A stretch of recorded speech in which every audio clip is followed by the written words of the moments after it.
विपक्षी दललाई वैकल्पिक सरकार बनाउन प्रधानमन्त्री ओलीको चुनौती, राष्ट्रिय सरकार अहिलेको आवश्यकता। साझा प्रयासबाट यसको समाधान गर्नुपर्छ। संविधानको धारा 76(5) अनुसार नयाँ सरकार गठनका लागि राष्ट्रपतिको आह्वान, आज साँझ 5 बजेसम्मको समय सीमा। कांग्रेसको बैठकमा राष्ट्रपतिले आह्वान गरेको विषयमा छलफल, 5 बजे अगावै महाअभियोग लगाउन अन्य दलहरूसँग वार्ता गर्ने। जसपा ठाकुर र महतो पक्ष संसदीय दलको बैठक बस्दै, भट्टराई र यादव पक्षलाई भने बैठकबारे जानकारी गराइएन। र इजरायल र प्यालेस्टाइन बीच युद्धविराम गर्ने सहमति, अमेरिकी राष्ट्रपति बाइडेनद्वारा खुसी व्यक्त। अब खबरको सिलसिला प्रारम्भ गरौं प्रधानमन्त्रीको पत्रकार सम्मेलन सम्बन्धी प्रसङ्गबाट। प्रधानमन्त्री केपी ओलीले विपक्षीहरूलाई वैकल्पिक सरकार बनाउन चुनौती दिएका छन्। वैकल्पिक सरकार बनाउन नसक्ने भए आफ्नो सरकारलाई समर्थन गर्न उनले आग्रह गरेका छन्। शुक्रबार बालुवाटारमा सम्पादकहरूसँग उनले वैकल्पिक सरकार बने आफू प्रतिपक्षमा बसेर सरकारलाई रचनात्मक सहयोग गर्न तयार रहेको बताएका छन्। प्रधानमन्त्री केपी ओलीले सहमति कायम गरेर राष्ट्रिय सहमतिको सरकार बनाएर अगाडि बढ्नुपर्ने बताएका छन्। उनले बजेटको चाप र विश्वासको मत नपाउने भएर नै वैकल्पिक सरकार गठन गर्न आह्वान गरेको बताएका हुन्। ओलीले राष्ट्रपतिबाट संविधानको धारा 76 को उपधारा 5 बमोजिम सरकार गठनका लागि भएको आह्वानको कृत्रिम र नाटकीय व्याख्या भएको बताएका छन्। प्रधानमन्त्री ओलीले 1 वर्षदेखि अनेकन बहानामा प्रधानमन्त्री हटाउने अस्वस्थ खेल भइरहेको बताए। उनले आफ्नो चोइस आफ्नै नेतृत्वको सरकार रहेको भन्दै हुँदै नभए संसद विघटनको बाटोमा जान सक्ने संकेत गरेका छन्।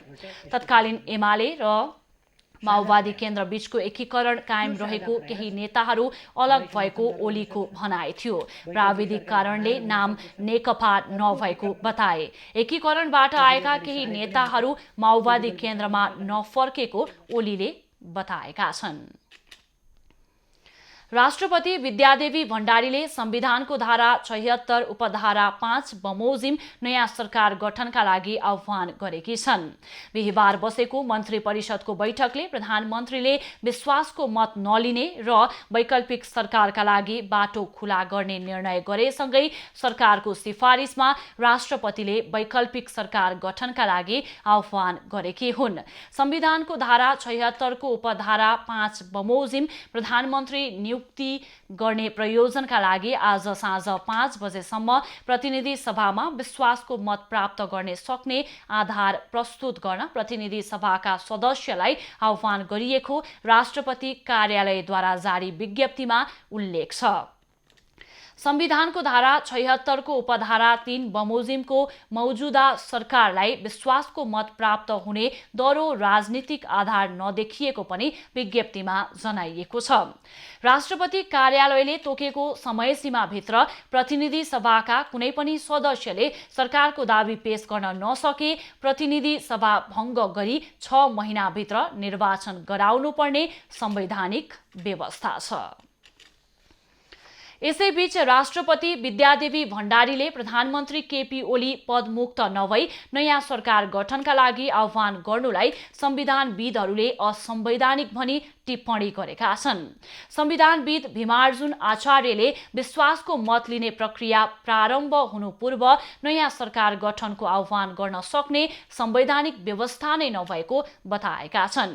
राजीनामा वा विश्वासको मतबाट प्रधानमन्त्री पदमुक्त नभएसम्म अर्को सरकार गठनको सिफारिस हुन नसक्ने भन्दै आचार्यले नियत नै 76(3) को प्रधानमन्त्रीले संसद विघटन गर्न खोजेको टिप्पणी गरेका छन्। यस्तै वरिष्ठ अधिवक्ता शेरबहादुर केसीले पनि राष्ट्रपतिको कदमलाई असंवैधानिक भनेका छन्।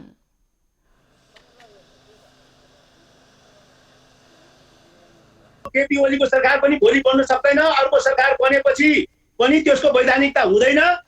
यो कुरा संविधान अनुसार म कुरा भनिरहेको छु। त्यसैले पहिला केपी ओलीले राजीनामा गर्नु पर्यो, पद रिक्त हुन्छ।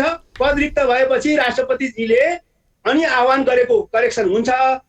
अन्यथा आज गरेको काम कारबाही गैर संवैधानिक छ। हाम्रो संविधानले यसलाई कुनै किसिमले वैधानिकता दिँदैन। यसैगरी नेपाली कांग्रेसका वरिष्ठ नेता रामचन्द्र पौडेलले राष्ट्रपति भण्डारीले धारा ७६(५) अनुसार सरकार गठनको प्रक्रिया सुरु गर्नु संसद विघटन गरेर संविधान फाल्ने षड्यन्त्र भएको टिप्पणी गरेका छन्। बिहिबार सामाजिक सञ्जालमा उनले धारा ७६(५) अनुसार 24 घण्टा पनि समय नदिई सरकार गठनको आह्वान गर्नु भनेको संसदलाई विघटन गरेर संविधान फाल्ने षड्यन्त्र भन्दा अरू केही हुन नसक्ने बताए। नेता पौडेल संविधान जोगाउने प्रयासमा लाग्न दलहरूलाई आग्रह समेत गरेका छन्। नेपाली कांग्रेसले राष्ट्रपति विद्यादेवी भण्डारी विरुद्ध आज 5 बजे अगावै महाअभियोग लगाउने विषयमा अन्य दलहरूसँग छलफल गर्ने भएको छ। सभापति शेरबहादुर देउवाको निवास बुढानीलकण्ठमा बसेको पदाधिकारी तथा पूर्व पदाधिकारीहरूको बैठकमा एउटा प्रधानमन्त्री बहाल रहेको अवस्थामा अर्को सरकार गठनका लागि आह्वान हुनु संविधानमाथिको प्रहार भएको निष्कर्ष निकालेको छ। कांग्रेसले महाअभियोगबारे छलफल भएको र कांग्रेस त्यसका लागि अन्य दलहरूसँग छलफल गर्ने सहमहामन्त्री डाक्टर प्रकाश शरण महतले बताएका छन्। राष्ट्रपति र प्रधानमन्त्रीले संविधानको भावना र मर्म विपरीत काम गरेको भन्दै आज साँझ 5 बजे अघि नै सबै विकल्प प्रयोग गरेर राष्ट्रपति र प्रधानमन्त्रीको यो प्रवृत्तिलाई परास्त गर्ने निर्णय लिएको छ। ठोस निर्णय अन्य दलहरूसँग छलफल गरेर मात्र हुने सहमहामन्त्री डाक्टर महतले बताएका छन्। नेपाली कांग्रेसका नेता गगन थापाले प्रधानमन्त्री केपी ओलीको असंवैधानिक कदममा साथ दिने राष्ट्रपति विद्यादेवी भण्डारीलाई महाअभियोग लगाउन आह्वान गरेका छन्। उनले नयाँ सरकार गठनका लागि दिएको समय अगावै नयाँ सरकार बनाएर प्रधानमन्त्री ओलीलाई विदा गर्न पनि आह्वान गरेका छन्। सामाजिक सञ्जालमा नेता थापाले लेखेका छन्, विश्वासको मत लिन मन नलागे प्रधानमन्त्रीले राजीनामा गर्ने अनि राष्ट्रपतिले प्रक्रिया सुरु गर्ने हो नेतागण भन्दै प्रश्न गरेका छन्। उनले के राष्ट्रपति र प्रधानमन्त्रीले थाहा नपाएर यो गरेको हो, जानेर गरेकाले अहिले गनगन गरेर बस्ने समय नभएको टिप्पणी गरेका छन्। सुझबुझ पुर्याएर राष्ट्रपतिले दिएको समय अगावै नयाँ सरकार बनाएर ओलीलाई विदा गर्न आह्वान गरेका छन्। प्रधानमन्त्री पद मुक्त नहुँदै राष्ट्रपति भण्डारीले नयाँ सरकार गठनका लागि प्रतिनिधि सभा सदस्यहरूलाई शुक्रबार साँझ 5 बजेसम्मको समय दिएकी छन्। राष्ट्रपति भण्डारीले संविधानको धारा 76(5) अनुसार प्रधानमन्त्री नियुक्ति प्रयोजनका लागि आधार प्रस्तुत गर्न प्रतिनिधि सभाका सदस्यलाई आह्वान गरेकी हुन्। संविधानको धारा 76 को उपधारा 3 बमोजिम प्रधानमन्त्री नियुक्त भएका ओलीले विश्वासको मत लिने प्रक्रिया सुरु नगरी वा राजीनामा नदिई संविधानको धारा 76(5) बमोजिम नयाँ सरकार गठनको प्रक्रिया सुरु गर्नु असंवैधानिक कदम मानिएको छ। जनता समाजवादी पार्टी जसपाका अध्यक्ष महन्त ठाकुर र वरिष्ठ नेता राजेन्द्र महतो पक्षले संसदीय दलको बैठक बोलाएको छ। नयाँ सरकार गठनको विषयमा छलफल गर्न संसदीय दलको बैठक बोलाइएको जसपा सांसद लक्ष्मणलाल कर्णले बताएका छन्। जसपाका संघीय परिषद अध्यक्ष बाबुराम भट्टराई र अर्का अध्यक्ष उपेन्द्र यादव पक्षलाई भने बैठकबारे जानकारी गराइएको छैन। जसपा सांसद प्रदीप यादवले आफूहरूलाई बैठकबारे खबर नआएको बताएका छन्। ठाकुर महतो पक्षले आफूसँग बहुमत सांसद रहेको दावी गर्दै आएको छ। उक्त समूहले संसदीय दलको नेतामा राजेन्द्र महतोलाई चयन समेत गरिसकेको छ।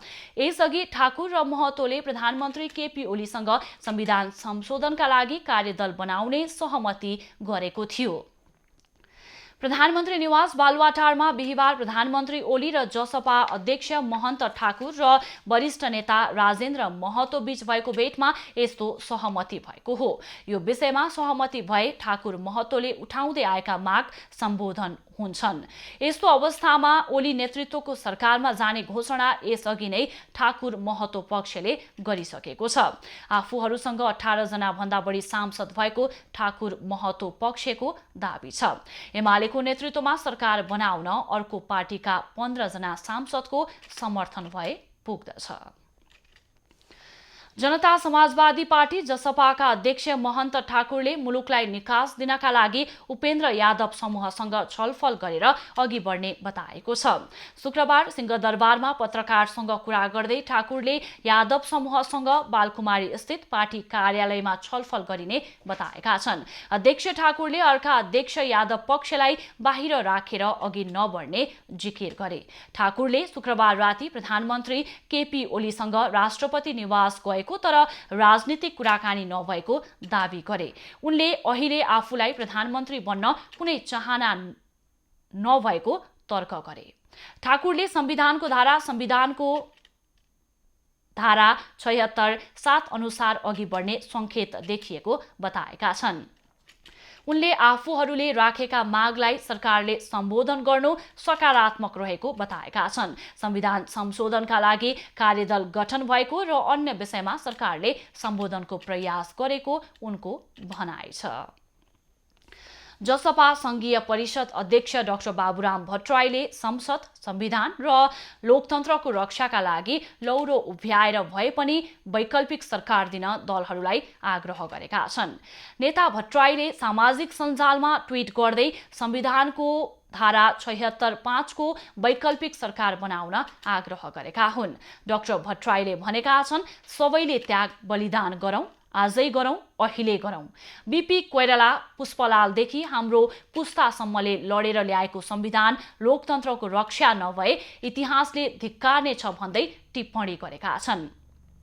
यता जसपाकै महन्त ठाकुर पक्ष प्रधानमन्त्री केपी ओलीको पक्षमा उभिएका बेला डाक्टर भट्टराईले ढिला नगरी वैकल्पिक सरकारको दावी पेश गर्न सुझाव दिएका छन्। विवेकशील साझा पार्टीले राष्ट्रपति विद्यादेवी भण्डारीमाथि महाअभियोग लगाउन माग गरेको छ। पार्टी प्रवक्ता शरद राज पाठकले शुक्रबार विज्ञप्ति जारी गर्दै संविधान र नागरिकको जीवन रक्षाका लागि राष्ट्रपतिमाथि महाअभियोग लगाउन र प्रधानमन्त्री केपी ओलीको विकल्प दिन संसदमा रहेका सबै विपक्षी दललाई आग्रह गरेका छन्। विवेकशील साझा पार्टीले राष्ट्रपति सरकारको रबर स्ट्याम्प बनेको र असंवैधानिक कदम चालेको आरोप लगाएको छ। वैकल्पिक सरकार गठनका लागि लगभग 20 घण्टाको समय दिनु ओलीलाई नै फेरि प्रधानमन्त्री बनाएर प्रधानमन्त्री संसद विघटन गरी मध्यावधि चुनावको बहानामा मुलुकलाई अस्थिरतातर्फ होम्ने षड्यन्त्र भएको आरोप सो पार्टीले लगाएको छ। अस्ट्रेलियाले कोभिड-19 को बढ्दो संक्रमणलाई मध्यनजर गर्दै नेपाललाई 70 लाख अस्ट्रेलियन डलर बराबरको सहयोग गर्ने घोषणा गरेको छ। अस्ट्रेलियाकी विदेश मन्त्री मरिस पाइनले आज एक संयुक्त विज्ञप्ति प्रकाशित गर्दै नेपाल, बंगलादेश र श्रीलङ्कालाई कोभिड-19 विरुद्धको लडाईँका लागि 1 करोड 75 लाख अस्ट्रेलियन डलर सहयोग गर्ने घोषणा गरेकी हुन्। नेपालको भारतसितको सीमावर्ती क्षेत्रका अति प्रभावित अस्पतालहरूमा पीपीई, कोभिड-19 टेस्टिङ किट, स्वास्थ्य कर्मीहरूका लागि ट्रेनिङ उपकरणहरू लगायतका चिकित्सकीय साधनहरू यसअघि नै अस्ट्रेलियाले दिइरहेको छ।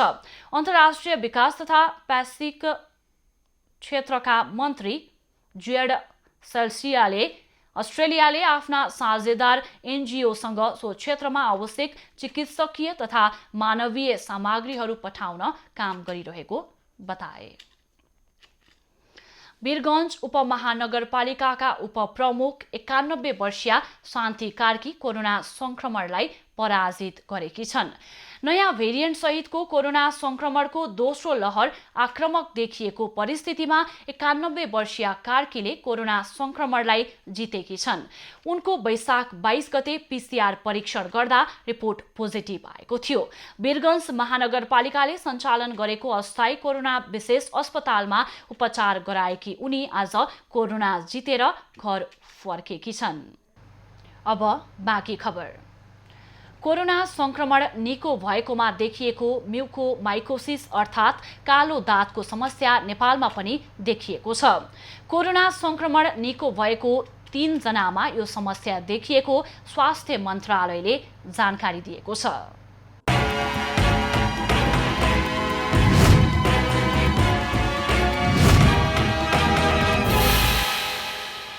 म्युकोरमाइकोसिस एक प्रकारको निकै विरल देखिने कालो दाँतको समस्या हो।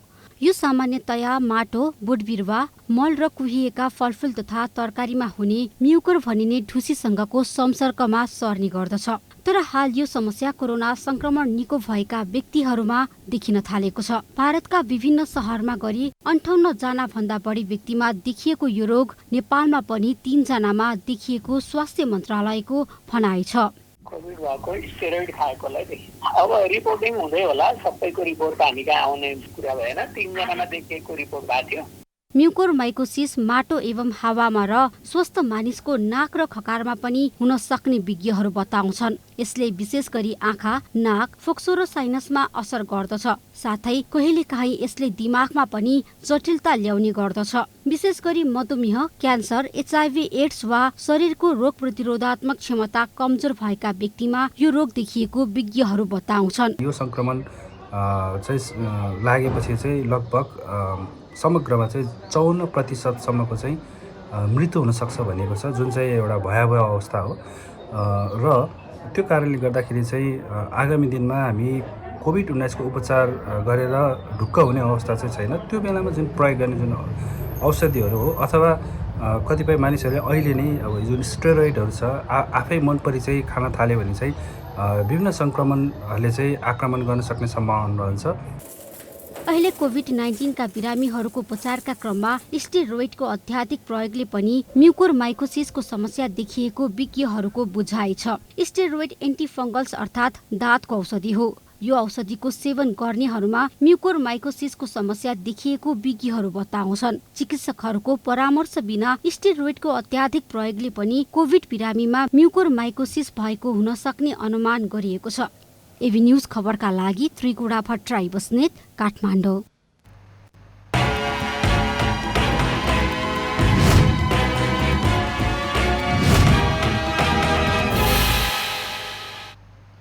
प्रतिनिधि सभा सदस्य एवं नेपाली कांग्रेस केन्द्रीय सदस्य अभिषेक प्रताप शाह सवार कार नवलपरासी पूर्व नवलपुरको विनय त्रिवेदी 1 दुम्कीवासमा दुर्घटनामा भएको छ। इलाका प्रहरी कार्यालय दुम्कीवास नजिकै गाडी बा 15/7/523 नम्बरको कार बिहान 10 बजेको समयमा दुर्घटनामा परेको हो। कारमा सवार शाह सहित 3 जनाको अवस्था सामान्य रहेको इलाका प्रहरी कार्यालय दुम्कीवासका प्रहरी निरीक्षक हिक्मत थापाले जानकारी दिएका छन्। नयाँ सरकार गठनका लागि राष्ट्रपतिले आह्वान गरेपछि सृजित राजनीतिक अवस्थाका कारण उनी गृह जिल्लाबाट काठमाडौँ जाँदै थिए। हिमालय एयरलाइन्सका 2वटा जहाज चीनको कुमनिङबाट बिहानै आइपुगेका छन् भने राति 2वटै जहाज फेरि कुमनिङ जाँदैछन्। यस्तै चीनको सिचुवान एयरको कार्गो जहाज छेन्दुबाट मेडिकल सामग्री ल्याएर आउनेछ र फर्कनेछ। हिजो मेडिकल सामग्री ल्याएर स्पेनबाट आएको आइबेरिया एयरको जहाज आज यात्रु लिएर स्पेनको मड्रिड जाँदैछ।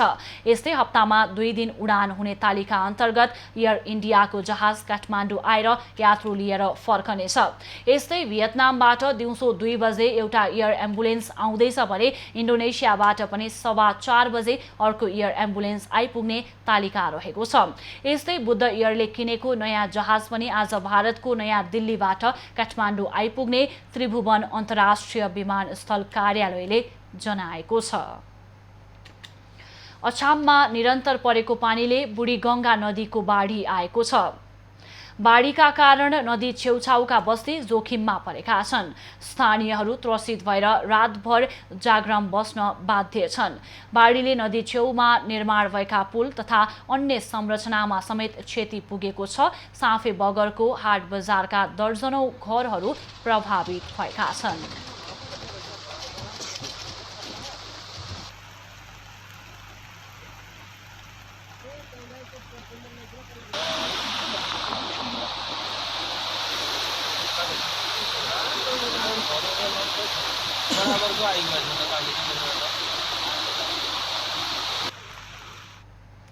नदी छेउछाउका नागरिकहरूलाई सजग रहन स्थानीय प्रशासनले आग्रह गरिरहेको छ। कुनै प्रकारको अप्रिय घटनाहरू हुन नदिन प्रहरी परिचालन समेत गरिएको छ। वर्षाका कारण अछामका ग्रामीण सडकहरू पनि अवरुद्ध भएका छन्। सवारी आवागमन अवरुद्ध हुँदा बिरामीलाई उपचारका लागि अस्पताल पुर्याउन समेत कठिन भएको छ। नेकपा एमालेका उम्मेद्वार तथा गृहमन्त्री रामबहादुर थापा राष्ट्रिय सभा उपनिर्वाचनमा पराजित भएका छन्। बिहिबार सम्पन्न बागमती प्रदेशको रिक्त राष्ट्रिय सभा सदस्य पदको उपनिर्वाचनमा उनी स्वतन्त्र उम्मेद्वार डाक्टर खिमलाल देवकोटासँग पराजित भएका हुन्। मतभार अनुसार थापाले 4014 मत पाउँदा डाक्टर खिमलालले 5088 मत पाएका छन्। स्थानीय तहका प्रमुख र उपप्रमुखबाट देवकोटाले 128 मत पाउँदा बादलले 103 मत मात्रै पाएका छन्। 2 मत नेमकिपाका उम्मेद्वार कृष्णबहादुर तामाङले पाएका छन्। खिमलालले पाएको 128 मतको मतभार 2304 हुन्छ। थापाले पाएको मतभार 1854 हुन्छ। त्यस्तै प्रदेश सभाका सदस्यहरूको थापाले 45 मत पाउँदा डाक्टर देवकोटाले 58 मत र तामाङले 2 मत पाए। बादलले पाएको 45 मतको मतभार 2160 हुन्छ भने खिमलालले पाएको 58 मतको मतभार 2784 हुन्छ। स्वतन्त्र उम्मेदवारी दिएका डाक्टर देवकोटालाई नेपाली काङ्ग्रेस, माओवादी केन्द्र, जनता समाजवादी पार्टी र एमालेको माधव नेपाल समूहको समर्थन थियो भने एमाले उम्मेदवार थापालाई नेकपाको केपी ओली पक्ष र राप्रपाको समर्थन थियो। माधव नेपाल निकट मानिने डाक्टर देवकोटा एमालेको बुद्धिजीवी मानिन्छन्। उनी संघीयता र संघीय निकाय विज्ञ हुन्। राष्ट्रिय सभा सदस्यमा निर्वाचित भएपछि डाक्टर देवकोटाले राष्ट्रिय सभा विज्ञहरूको थलो हो भन्दै देवकोटाले अब त्यहाँ प्रदेश र स्थानीय तहको पक्षमा आवाज उठाउने बताए। यो मेरो मात्रै विजय होइन कि हामी जस्तै हैन स्वतन्त्र रूपमा कलम चलाउने बहस गर्नेहरूको पनि एउटा अवसर। अब अवसर किनभने विज्ञहरू, राष्ट्रिय सभा भनेको विज्ञहरूको थलो हैन। अब त्यो राष्ट्रिय सभामा विज्ञहरू लाग्नुपर्छ अनि त्यो विज्ञहरू भनेको राष्ट्रिय सभा भनेको प्रदेश र स्थानीय तहको भोइस बोल्ने हो के। थापा योभन्दा अगाडि माओवादी केन्द्रका तर्फबाट राष्ट्रिय सभा सदस्य थिए। एमाले र माओवादी केन्द्र एकीकरण पूर्वकको अवस्थामा फर्केपछि थापा एमाले पार्टी प्रवेश गरेकाले माओवादीले कारबाही गरेको थियो, जसका कारणले राष्ट्रिय सभाको बागमती प्रदेशको सदस्य पद रिक्त भएको थियो। बिहान 9 बजेबाट हेटौडा 4 स्थित भुटनदेवी उच्च माविमा सुरु भएको मतदान दिउँसो 3 बजे सकिएको थियो।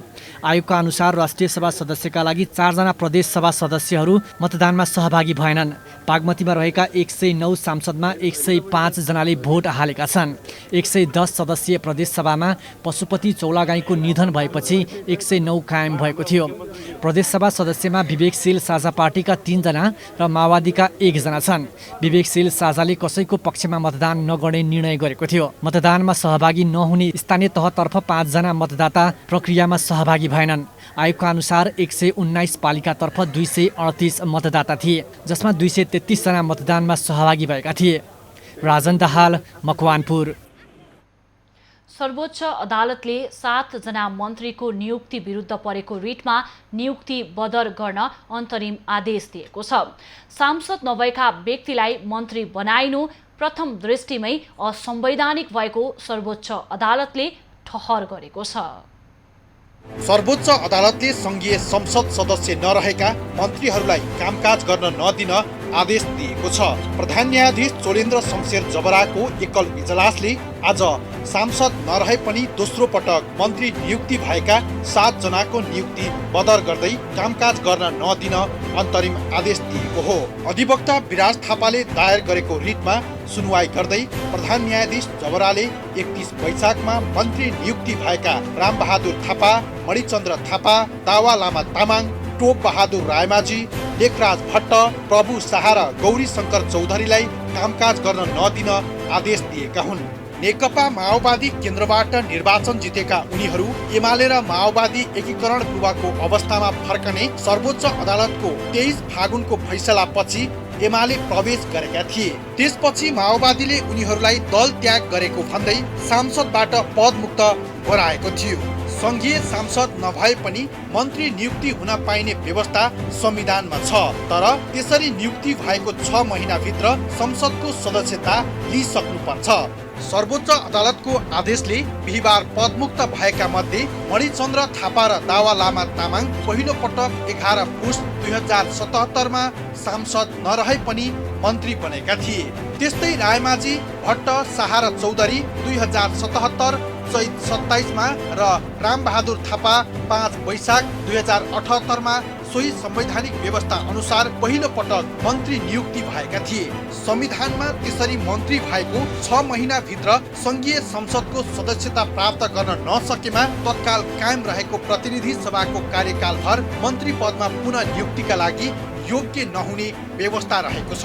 सर्वोच्च अदालतले सांसद सदस्य नभई मन्त्री नियुक्ति भएर शपथ खाएको 6 महिनाभित्र संघीय संसदको सदस्यता लिनुपर्ने अवस्था देखिएको भन्दै त्यस बिना दोस्रो पटक उनीहरूलाई मन्त्री नियुक्ति गरिएको कार्य प्रारम्भिक रूपमै संविधान विपरीत देखिएको ठहर गरेको छ। प्रधानमन्त्री केपी शर्मा ओलीले 23 वैशाखमा थापालाई गृह, रायमाझीलाई ऊर्जा जलस्रोत तथा सिंचाई, भट्टलाई उद्योग वाणिज्य तथा आपूर्ति, शाहलाई शहरी विकास, मणिचन्द्र थापालाई खानेपानी तथा सरसफाई, चौधरीलाई श्रम रोजगार तथा सामाजिक सुरक्षा र तामाङलाई युवा तथा खेलकुद मन्त्रालयको जिम्मेवारी दिएका थिए। खबरको सिलसिला अझै जारी छ, हामी सँगै रहनुहोला। It's time for United Cements Break. हरेक निर्माण सामग्रीको महत्व दर्शाउँदै युनाइटेड सिमेन्ट्स नेपालमै 43 ग्रेडको NS चिन्ह प्राप्त प्युठान OPC सिमेन्ट ठुला ठुला निर्माणको लागि उच्च गुणस्तरको सर्वश्रेष्ठ सिमेन्ट, छिटो पकड शक्ति साथै उच्च भार वहन क्षमता भएको प्युठान सिमेन्ट। निर्माण बन्छ चट्टान, सिमेन्ट हो प्युठान। शिवम सिमेन्ट, भरोसा अटुट सम्बन्धको।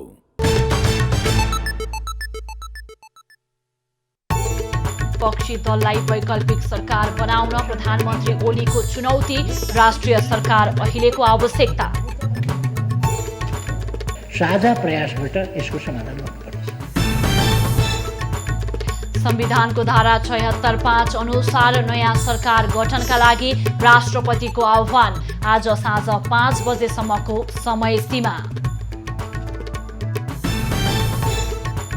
कांग्रेसको बैठकमा राष्ट्रपतिले आह्वान गरेको विषयमा छलफल, 5 बजे अगावै महाअभियोग लगाउन अन्य दलहरूसँग वार्ता गर्ने। जसपा ठाकुर र महतो पक्ष संसदीय दलको बैठक बस्दै भट्टराई र यादव पक्षलाई भने बैठकबारे जानकारी गराइएन। र इजरायल र प्यालेस्टाइन बीच युद्ध विराम गर्ने सहमति, अमेरिकी राष्ट्रपति बाइडेनद्वारा खुसी व्यक्त।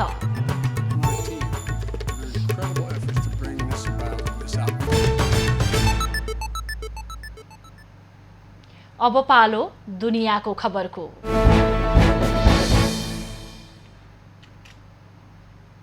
इजरायल र प्यालेस्टाइन बीच युद्ध विराम भएको छ। स्थानीय समय अनुसार दुई देशबीचको सहमतिपछि शुक्रबार बिहान 2 बजेदेखि लागू हुने गरी युद्ध विराम भएको बीबीसीले जनाएको छ। इजरायलको मन्त्री परिषदले युद्ध विरामको प्रस्तावलाई स्वीकार गर्ने निर्णय गरेको हो। अमेरिकी राष्ट्रपति जो बाइडेनले युद्ध विरामप्रति खुसी व्यक्त गरेका छन्। मे 10 देखि सुरु भएको हिंसाका कारण हमास नियन्त्रणको गाजामा 100 भन्दा बढी महिला तथा बालबालिका सहित अहिलेसम्म कम्तीमा 227 जनाको ज्यान गएको छ। इजरायलले मारिने मध्ये कम्तीमा 150 जना हमास लडाकु रहेको दावी गरेको छ। तर हमासले अहिलेसम्म आफ्ना लडाकु कति मारिए भनेर कुनै तथ्याङ्क दिएको छैन। इजरायलतर्फ 2 बालबालिका सहित 12 जनाको ज्यान गएको बताइएको छ। भारतमा पछिल्लो 24 घण्टामा कोरोना भाइरसको संक्रमणका कारण 4,209 जनाको मृत्यु भएको छ। भारतको स्वास्थ्य तथा परिवार कल्याण मन्त्रालयका अनुसार उक्त अवधिमा भारतमा थप 2,59,000 भन्दा धेरै नयाँ संक्रमित थपिएका छन्। यससँगै भारतमा कोरोनाबाट संक्रमित हुनेको समग्र संख्या 2,60,00,000 नागेको छ। त्यस्तै अहिलेसम्म कोरोना संक्रमणबाट 2,91,331 जनाको मृत्यु भइसकेको छ। भारतमा पछिल्लो 24 घण्टामा तमिलनाडुमा कोरोनाका 35,000 भन्दा बढी नयाँ संक्रमित फेला परेका छन् र केरलामा नयाँ संक्रमितको संख्या 30,000 भन्दा धेरै छ। महाराष्ट्रमा 29,000 भन्दा धेरै नयाँ संक्रमित थपिँदा कर्नाटकमा नयाँ संक्रमितको संख्या 28,000 भन्दा बढी छ। पछिल्लो केही समय यता भारतमा कोरोनाका नयाँ संक्रमितको संख्यामा केही कमी आएको देखिएको छ। यद्यपि कोरोनाबाट मृत्यु हुनेको संख्यामा भने कमी आएको छैन। भारतमा अहिले कोरोनाका सक्रिय संक्रमितको संख्या पनि 30 लाखमा झरेको छ। भारतमा अहिलेसम्म 19,18,00,000 डोज भन्दा धेरै खोप मानिसहरूलाई दिइसकिएको छ। भारतीय वायुसेनाको लडाकु विमान दुर्घटना हुँदा पाइलटको मृत्यु भएको छ। MiG-21 लडाकु विमान बिहिबार अबेर राति पन्जाबको मोगा भन्ने स्थान नजिक दुर्घटना भएको हो। दुर्घटनामा पाइलट अभिनव चौधरीको मृत्यु भएको खबर एजेन्सी ANI ले जनाएको छ। उनको शव शुक्रबार बिहान फेला परेको छ। विमान पश्चिमी क्षेत्रमा नियमित प्रशिक्षणमा थियो। चौधरीले सो लडाकु विमान राजस्थानको सुरतगढबाट उडाएका थिए। अब पालो एभिन्यूज एट मौसमको।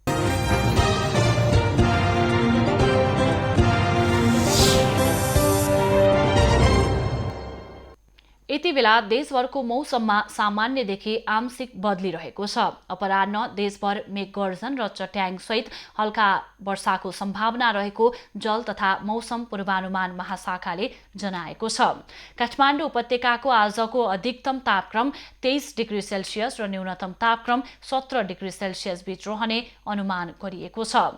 आज सूर्योदय बिहान 5:11 भयो भने सूर्यास्त साँझ 6:49 हुनेछ। आज देशभरको मौसम कस्तो रहला त? हेरौं देशका विभिन्न स्थानको अनुमानित मौसमी अवस्था।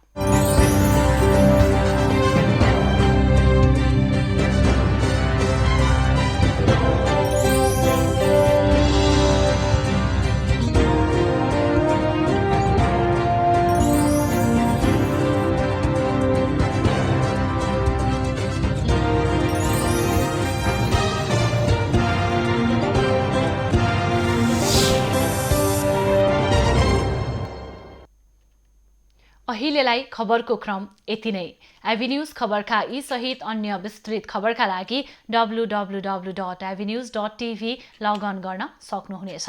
युट्युब, फेसबुक र ट्विटरमा पनि हामीलाई फलो गर्न सकिनेछ। खबरभित्रको खबरका लागि हेर्दै रहनुहोला एभिन्यूज खबर। नमस्कार।